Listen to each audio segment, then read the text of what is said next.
नमस्कार प्यारे बच्चों। आज मैं आप लोगों को संस्कृत व्याकरण के अंतर्गत कारक प्रकरण में चलेंगे। उसी के विषय में आपको आज संक्षिप्त विषय के बारे में बताऊंगा। जैसा कि ऊपर लिखा है कि कारक एवं विभक्ति, कारक अलग होते हैं और विभक्तियां अलग होती हैं, लेकिन दोनों एक सिक्के के दो पहलू हैं। कैसे? अब यहाँ लिखा है साक्षात क्रियान्वितम कारकत्वम। साक्षात क्रियान्वितम कारकत्वम यानी साक्षात क्रिया से संबंध रखने वाले तत्व को हम कारक कहते हैं। साक्षात क्रिया से संबंध रखने वाले तत्व को हम कारक कहते हैं। जैसे कि यहाँ दिया है राम पुस्तकम पठति, राम पुस्तकम पठति। प्यारे बच्चों, जैसे यहाँ दिया है यानी क्रिया का कर्ता का क्रिया से बड़ा ही मधुर संबंध है और जब तक संबंध रहेगा तब तक वो सब बेकार है।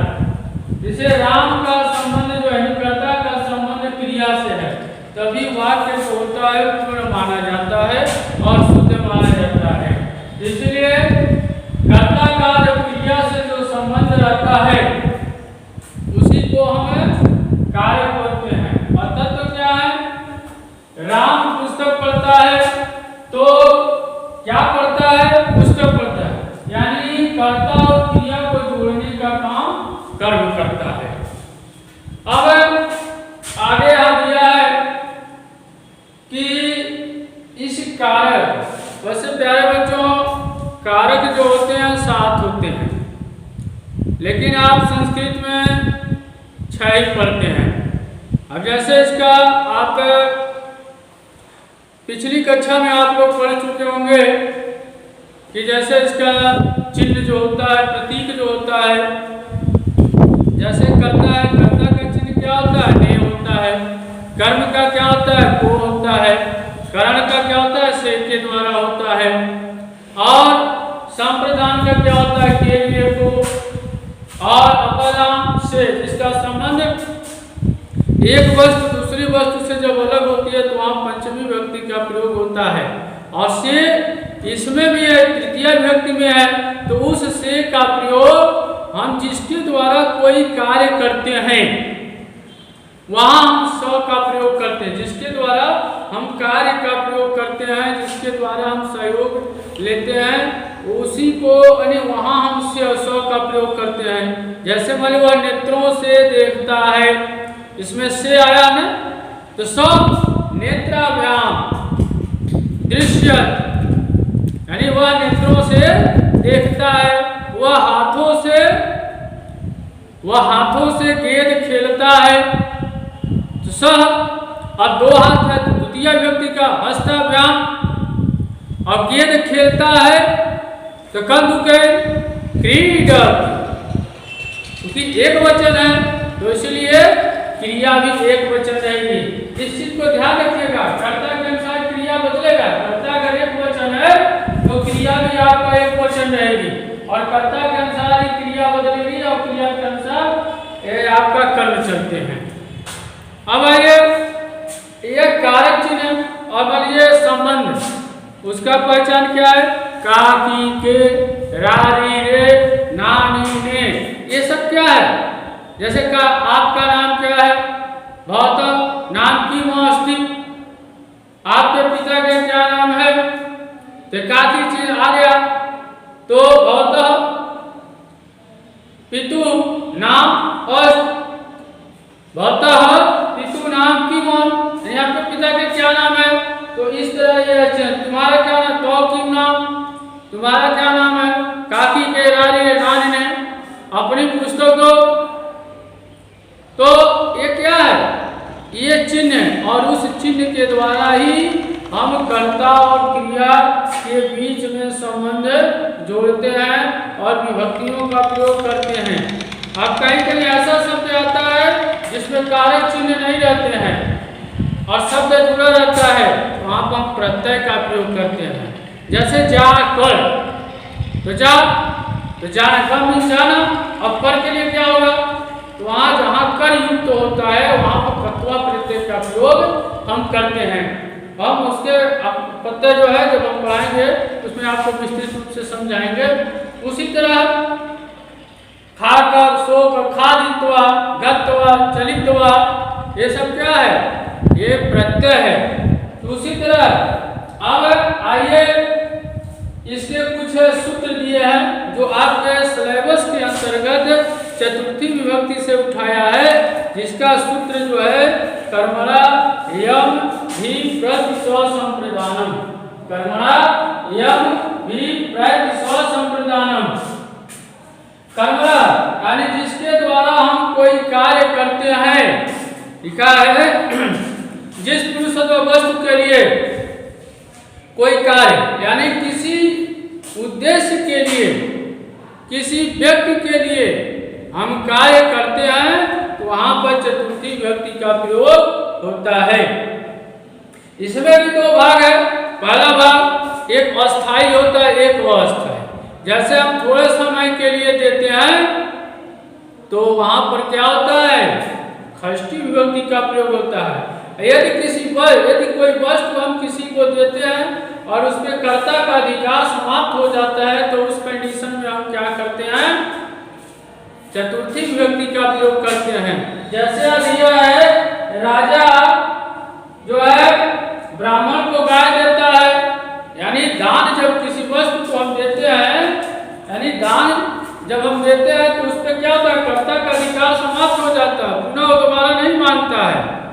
तो उस कंडीशन में क्या होता है, हम चतुर्थी विभक्ति का प्रयोग करते हैं। लिखा है राजा विप्राय गांव ददात, राजा जो है ब्राह्मण को गाय देता है। तो राजा जो है ब्राह्मण को जब गाय देगा, दान देगा, तो उस पर अधिकार समाप्त हो गया। तो यहाँ पर चतुर्थी विभक्ति का प्रयोग होगा। उसी तरह बाल कर्व्य फलानी अच्छति, बाल को अब कर रहे हैं, बालकों को फल देता है, बालकों को फल देता है।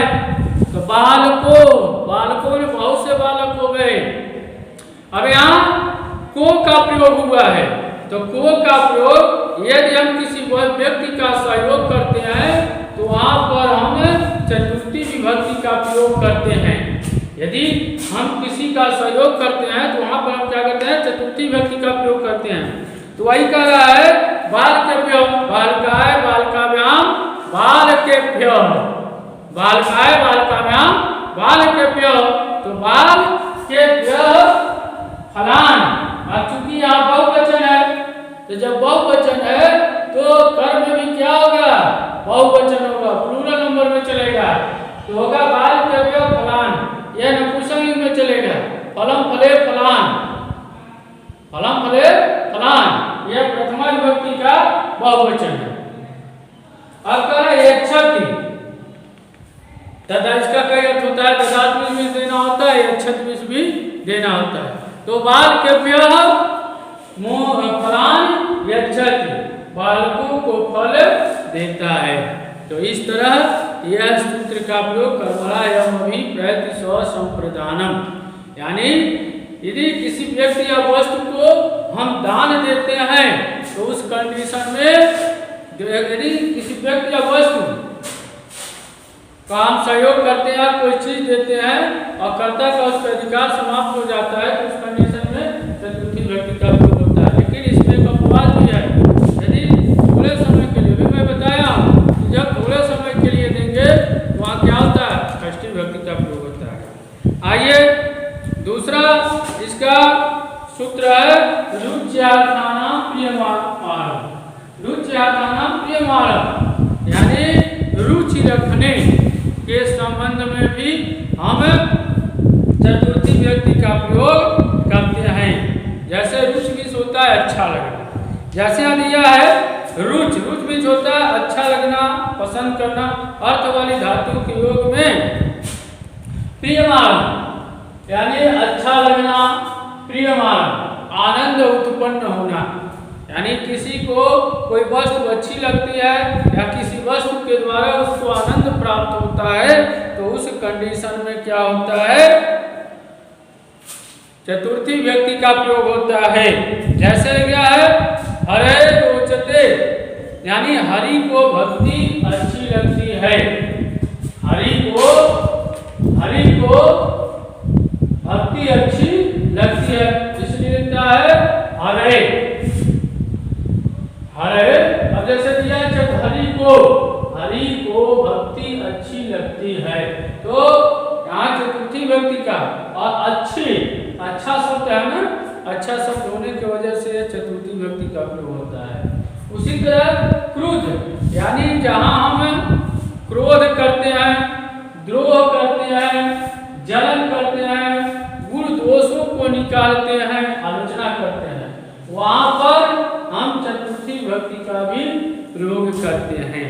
जैसे यहाँ दिया है गुरु शिष्य पर क्रोध करता है, गुरु शिष्य पर क्रोध करता है, गुरु शिष्य पर, शिष्याय क्रुध्यत।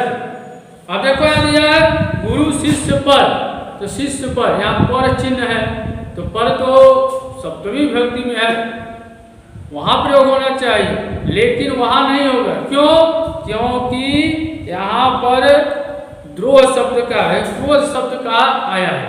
जब क्रोध आया है, क्रोध आने के वजह से, वाक्य में क्रोध आने के वजह से चतुर्थी विभक्ति का प्रयोग होगा, न कि सप्तमी विभक्ति का प्रयोग होगा। इसलिए गुरु शिष्याय क्रुध्यत, गुरु शिष्याय क्रुध्यत, गुरु शिष्य पर क्रोध करता है। ऐसे तमाम चीजें हैं। अब दिया है कि ईर्ष्यत, ईर्ष्या में जलन करना, भार्या से ईर्ष्या करता है, वह भार्या की पत्नी से क्या करता है, ईर्ष्या करता है, सौ भार्या ईर्ष्यत। उसी तरह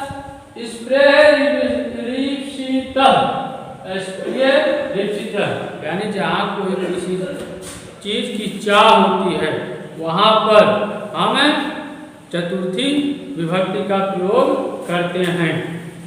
तो इस तरह प्यारे बच्चों, अब वही दिया है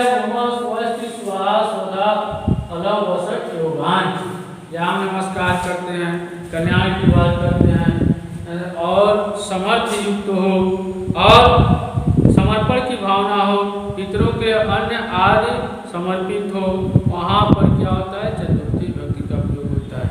जैसे वह विष्णु के लिए वह गणेश को नमस्कार करता है, सा गणेशाय नमः।